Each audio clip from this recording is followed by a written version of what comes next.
ஸ்னேகாலயா சில்க்ஸின் women's day slogan கான்டெஸ்டில் participate பண்ணி மலேசியா செல்லும் வாய்ப்பை பெறுங்க.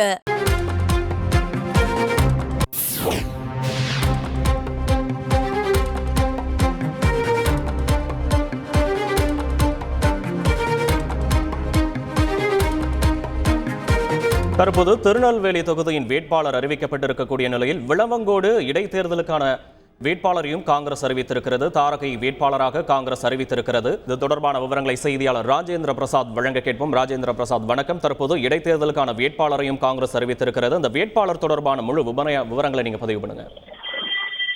வணக்கம். அதாவது குமரி மாவட்டம் விளவங்கோடு சட்டமன்ற தொகுதியின் காங்கிரஸ் கட்சி சட்டமன்ற உறுப்பினராக இருந்த விஜயதரன் என்போர் தற்போது பாஜக ஐக்கியமான தொடர்ந்து இந்த தொகுதி காலியானதாக அறிவிக்கப்பட்டது. அதனைத் தொடர்ந்து மக்களவைத் தேர்தலோடு இந்த தேர்தலை நடத்த வேண்டும் என்று இந்திய தேர்தல் ஆணையம் அறிவித்திருந்த நிலையில் இதற்கான வேட்பாளர்களை அனைத்து அரசியல் கட்சிகளும் அறிவித்து வந்தன. தற்போது இந்த நிலையில் அதிமுக, நாம் தமிழர் உள்ளிட்ட கட்சிகள் தங்களது வேட்பாளர்கள் அறிவித்த நிலையில் காங்கிரஸ் தொகுதியில் போட்டியிடுவதற்கான வேட்பாளர்கள் மனுக்கள், அதாவது விருப்ப மனுக்கள் ஏராளமானவர் அறிவித்திருந்தனர்.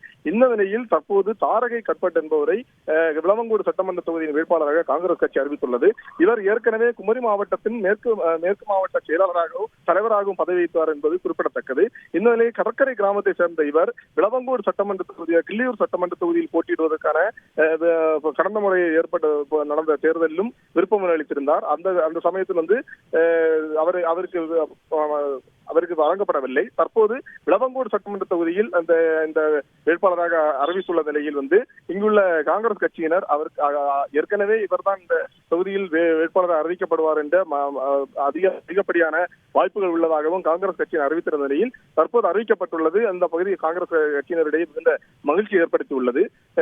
தொடர்ச்சியாக, அதாவது காங்கிரஸ் கட்சியின் பல்வேறு அணி தலைவர்கள் உள்ளிட்ட பொறுப்புகளை வைத்து வந்த இவர் தற்போது மாவட்ட செயலாளராக இருந்து அதிலிருந்து மாற்றம் செய்யப்பட்டு காங்கிரசின் உயரிய மாநில பொறுப்பில் பதவி வகித்து வந்தார். தற்போது இந்த விளவங்கோடு சட்டமன்ற தொகுதி உறுப்பினராகவும் அறிவிக்கப்பட்டுள்ளது குறிப்பிடத்தக்கது.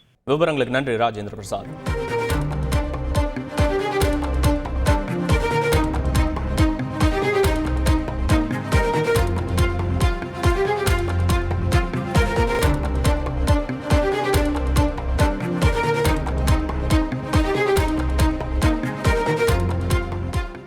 கப்பலா மலேசியா போக ரெடியா? அப்போ ஸ்னேகாலயா சில்க்ஸ்ல மார்ச் 8 முதல் 31 வரை உங்களுக்கு விருப்பமான சாரியை பர்ச்சேஸ் பண்ணி விமன்ஸ் டே ஸ்லோகன் கான்டெஸ்ட்ல பார்ட்டிசிபேட் பண்ணி வின் பண்ணுங்க. Snehalaya first, Malaysia next.